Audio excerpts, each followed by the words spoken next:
غابہ ہے اور تبری نے بھی لکھا ہے تاریخ میں کہ آپ کی تاریخ سال 22 ہے.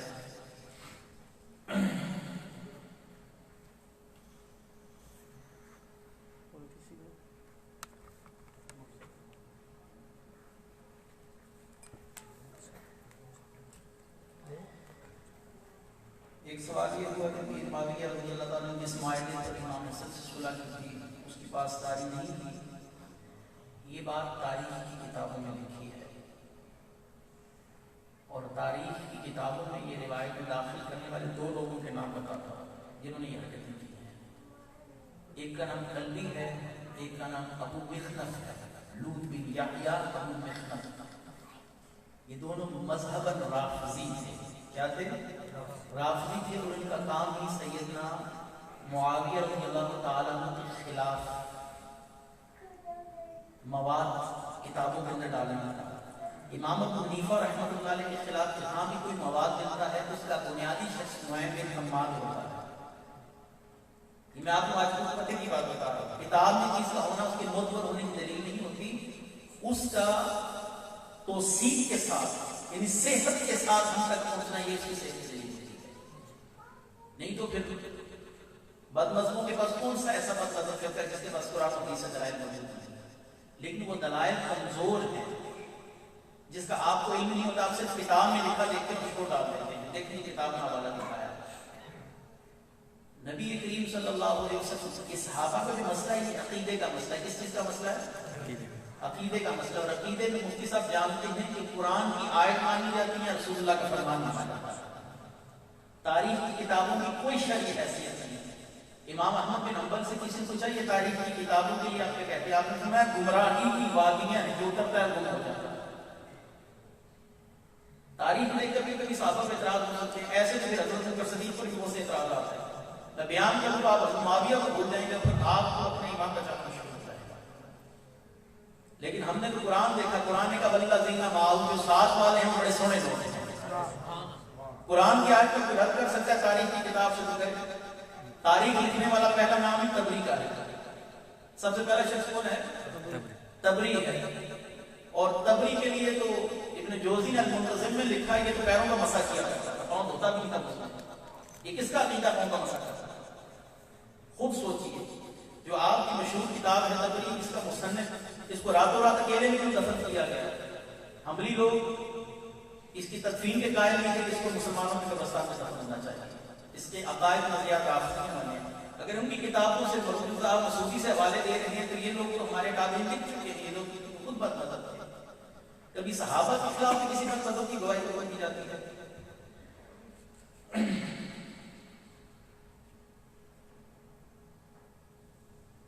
رجب کے کنڈے امام جعفر صادق نے مقام وصیت الکبریٰ ملنے پر شروع کی تھی. اس کی وضاحت فرما دیں.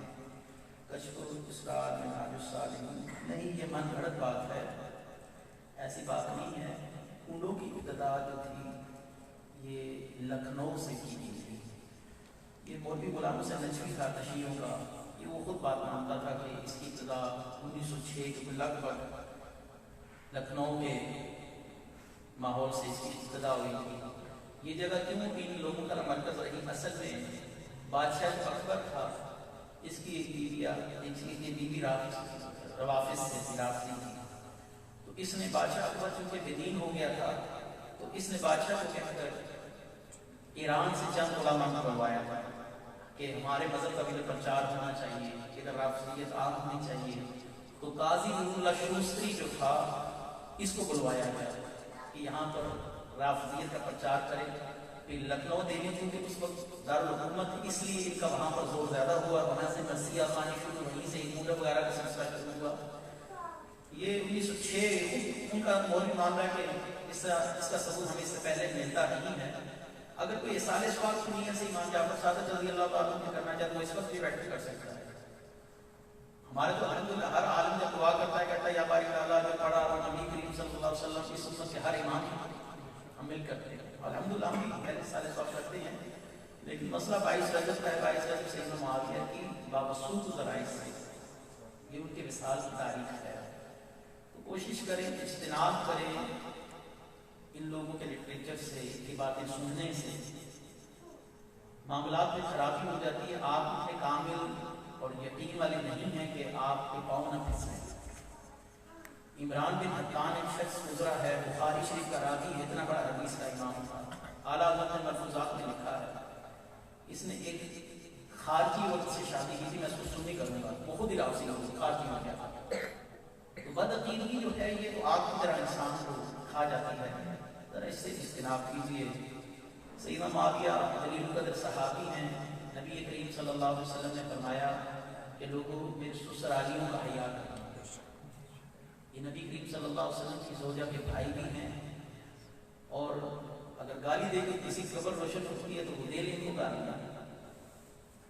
امام ابن حجر مکی نے الزواجر کتاب لکھی گناہ کبیرہ، اس میں آپ نے 400 کے قریب لگ بھگ گناہ کبیرہ لکھی ہیں، اس میں ایک گناہ لکھا ہے صحابہ کو گالی دینا۔ آپ نے اس میں واقعہ لکھا ہے کہ منیر کہتا ہے کہ میں نے خود علماء سے سنا کہ کوئی شخص رسول اللہ کی کسی صحابی کی بےعزتی کرتا ہے، مرنے کے بعد اس کا چہرہ سور جیسا ہو جاتا ہے۔ تو ابن حجر مفتی مصر ہے 9ویں صدی کے، کہتے ہیں کہ پھر ابن منیر کہتے ہیں عالم اہل سنت کے، وہ فرماتے ہیں کہ میرا پڑوسی تھا رسول اللہ کے صحابہ پر جنی تھا، ان کو گالیاں دیتا تھا، ان کی تنقید تنقیز کرتا تھا۔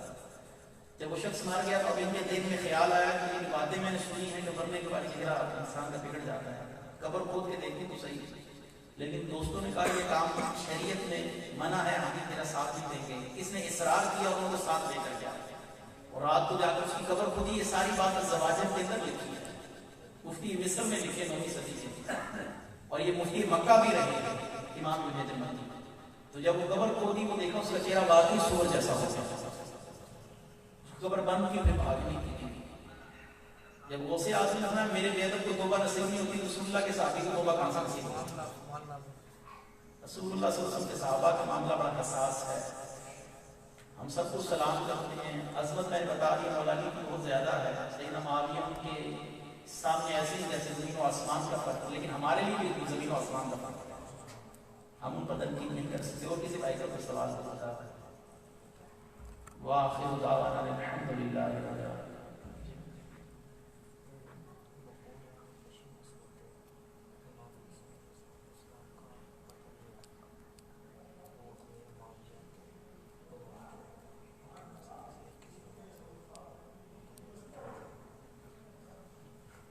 یہ تو اتنا بڑا جھوٹ ہے سیدنا معاویہ رضی اللہ تعالیٰ عنہ۔ یہ سوال کیا تھا؟ یہ سوال کہ حضرت امام حسن رضی اللہ تعالیٰ عنہ زہر دلوانے میں ابو معاویہ کا ہاتھ رہا۔ امام حسین رضی اللہ تعالیٰ عنہ امام حسن کے پاس گئے کہ حضرت آپ کو زہر کس نے دیا ہے؟ انہوں نے کہا مجھے بندے کا نام پتہ لیکن بتاؤں گا نہیں، مجھے بندے کا نام پتہ ہے لیکن بتاؤں گا نہیں، بتایا ہی نہیں۔ ان کو کہاں سے پتا چل گیا؟ کیا بات؟ امام حسین کا نام نہیں پتا، آخر تک پوچھتے ہیں آپ بندے کا نام تو بتائیں، اور آگے کی بات بھی دیکھیے نا، انہوں نے کہا مجھے بندے کا نام پتا ہے جس نے مجھے زہر دیا ہے، اور میں جنت میں جاؤں گا نہیں جب تک اس بندے کی شفاعت کر کے ساتھ نہیں جاؤں گا۔ یہ تو اہل بیت کا کردار ہے کہ یہ جو حوالہ بتایا جاتا ہے یہ ملا کاشفی وغیرہ نے لکھا ہے جو خود مضمون کیا ہے، ہماری کتابوں میں کتابوں میں حوالہ نہیں ہے۔ جب آپ کسی سے گفتگو کرتے ہیں تو شیخ عبدالعزیز محدث دہلوی نے تحفہ حسنہ شریعہ میں بات لکھی، انہوں نے کہا اہل سنت پر جب اعتراض کرنا تو اہل سنت کے اصول کے مطابق کریں، کتابیں آپ کو جواب ہم دیں، ہماری کتاب سے حوالہ سنا کہ آپ کی کتاب میں لکھا، ہم اس کے جواب دینے کے مکلف ہیں، ہم پابند ہیں، قرآن سے دیں، یہ قرآن کے اندر لکھا ہے ہم اس کا جواب دیں گے، یہ آپ کی صحیح حدیث میں لکھا ہے ہم اس کا جواب دیں گے، ہم ذمہ دار ہیں اپنے حوالے کے۔ لکھتا کوئی اور رہے، کوئی غریب پوچھے گا مولوی صفائیاں حضرت صاحب دیتے رہے یا میں دیتا ہوں، یہ نہیں کہا اصول، یہ کہاں کا اصول ہے؟ دعویٰ جس کو دلیل بھی ہوئی ہے، ہمارے ہاں یہ بات بالکل ثابت ہے، 1% ثابت نہیں ہے، ہماری کسی موثر کتاب میں حوالہ نہیں ہے۔ اور جھوٹ دیکھیں لوگوں کا، تو مفتی احمد یار خان نیمی رحمۃ اللہ علیہ نے لکھا، جھوٹ دیکھیں، بولنے پر آئیں تو امام شافعی رحمۃ اللہ علیہ فرماتے میں کانوں کو ہاتھ لگاتا ہوں، پوری دنیا کے ہر بندے سے حدیث لے لو، صرف رافعی سے حدیث نہ لینا، جھوٹ بولنے میں اپنی مثال آتا ہے۔ مفتی احمد یار خان نیمی رحمۃ اللہ علیہ سے پوچھا گیا کہ دیکھیے ایک سوال ہوا ان کی کتاب رضی اللہ تعالیٰ کہ رسول اللہ صلی اللہ علیہ وسلم کے سامنے سے امیر معاویہ گزرے، ان کے کندھوں پر یزید بیٹھا تھا، آقا نے فرمایا کہ جنمی کے کندھوں پر جنمی بیٹھا ہے۔ مفتی علی خانیمی رحمۃ اللہ نے فرمایا جھوٹ بولنا تو بندہ کتب کا بول دے، یزید و رسول اللہ کے دور میں پیدا ہی نہیں ہوتے، یہ تو حضرت عثمان کے دور میں پیدا ہوا، تو بندہ کو جھوٹ بولے کہ جس کا کوئی سر پاؤں ہو، ہمیں کوئی صفائی دے دے، کوئی پریشانی کا حق ہو، اتنا جھوٹ بولنا کہ بس علمان و نفیس وآخر دعوانا الحمدللہ رب العالمین۔ نثار مفتی صاحب میرے بعد دو سوالوں کے جواب دیں۔